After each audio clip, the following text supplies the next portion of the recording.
Hi there folks, I'm just going to give you a quick update on my Hilleberg Nallo 3GT. I've just come off Dartmoor. I'm in Plymouth at the moment for a couple of days because I've ordered a new tent. I'm going to drop this one and use a black label tent actually, and a Match 2 GT. So I'm not going to use this Hilleberg Nallo 3GT anymore. I'm going to tell you why. I mean, it's been a great tent, don't get me wrong, and it's kept me alive in a massive storm. I mean, we had Hurricane Zeta come and hit us after Storm Aidan. Storm Aidan was there for a couple of days, probably 50-60 mile an hour winds plus rain, torrential rain, and it kept me safe. I was dry inside, and then Storm Aidan came, and that must have gone on. Hurricane Zeta, that must have run for about 12-16 hours, I think it was, and that was brutal. Right, we were talking 70 and 80 mile an hour winds, and in the night it was definitely 80 miles an hour because I could hear my poles cracking. Nothing actually happened, they're not damaged, but I could feel them. They must have been right on the limit, but I could hear them, and it woke me up. And I heard it twice, and I thought, oh, this is it. They're gonna snap, but they didn't, and they're not split or anything. There's no sign of stress or anything damage on them. So they handled it well. They bend really well. I know they had to stick the dynamite on as well. Heads didn't come out. That's the ground. That's good. So, what was its downfalls? Why am I changing? Well, I'll tell you why. It's the doors. It's the storm flaps on the doors. See these here? Right, they don't cover enough. So, what we had is torrential rain. Rain. And the rain's been blowing into the tent at 70 miles an hour. So what was happening is the rain was getting underneath here, right? The wind was pushing it in. Okay, not a problem under normal conditions, yeah? 50 or 60 mile an hour winds. I've been in 50 and 60 mile an hour winds, and it's been fine. But when you get to 70, this zip, you see, it's got absolutely soaked, yeah? They're not seam sealed. It's just got a storm flap on the outside to protect it. But what happened is the wind was blowing it through the zip eventually. The water was spraying onto my inner tent. Now, of course, the inner tent was fine. It's water repellent, not waterproof, but water repellent. That got absolutely soaked. But it was the zip on the inner tent that when it got absolutely sodden with water, the wind, or what was left of the wind coming in the tent, was blowing that and spraying it inside my tent, inner tent.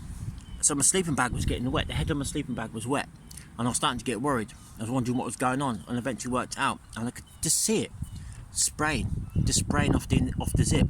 The zip was absolutely soaked, the material on the zip, and it was just spraying in every now and again, and eventually it's just building up, and I had to keep mopping up the floor, and it was just coming in, and that was the problem basically, and that's why I'm going to swap it, get myself a black label now, so it's got a better storm flap, and it should be able to hold the extreme weathers. So yeah, another problem I've got though, which is probably not the fault of the tent or the fault of the weather, but you'll see here, look, I don't like it. It's split the pole. First of all, that was just a tiny, like a cup, vertical cup, and now it's worn even more. What's happening is, it's these. They're rubbing against the pole sleeves, yeah? The tent's violently shaking, and they're constantly rubbing against each other, and that has caused wear and tear, because I saw the wear and tear, and then I saw the split, and now it's got even worse. It's just going to get worse and worse and worse. So I can't camp out in this, alright? So I've had to do something. I can't afford to sit, I can't go home and send it back for repair and go back out again. It's just not an option. I'm stuck out here, alright? And I've got wear and tear. I think it's on this one. I don't know if you can, is it there? It's showing, I think this one is showing something there. Okay, but yeah, you can see where it's gone there. Right, so I don't know if that's just because it's a red label, but I don't think that should be doing that, to be honest. You know, and you've got to pull these out at 90 degrees angles. Yeah, that's the design of it. But yeah, it's rubbing, and look what it's done. So that's only going to get worse and worse and worse, and then I'm in danger, yeah, in extreme weather. So if I get hit by 70 mile an hour winds again, oh, I don't know. I need to do some. I need to think of something. So I've gone and got a black label.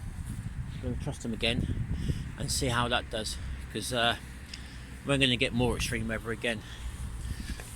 Yeah. So great tent inside. Very spacious, the 3GT. When you got, I'm only one man and a dog,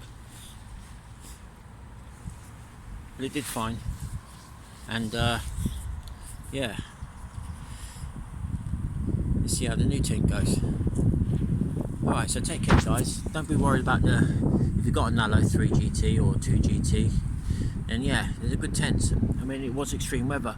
When you get hit by 70 or 80 miles an hour winds and the rain's torrential and it's just pouring like 2 days of rain constantly blowing into your tent, you know, you got to expect something to give. But tent stayed up, kept me alive, kept me dry. Wasn't too much of a problem in the end, but it was just a bit worrying. Any slight, you know, I wouldn't want to go through it again with this. Not in the condition it's in now. It needs repairing, needs fixing. But yeah, I don't know what I'm going to do with this now. But I've got a Namatch 2GT coming. Should be here in about an hour's time, and then we're going to hit Dartmoor and on the way to Scotland. All right. Okay. So that's your Nallo 3GT. All right. Take care. All right. Bye bye.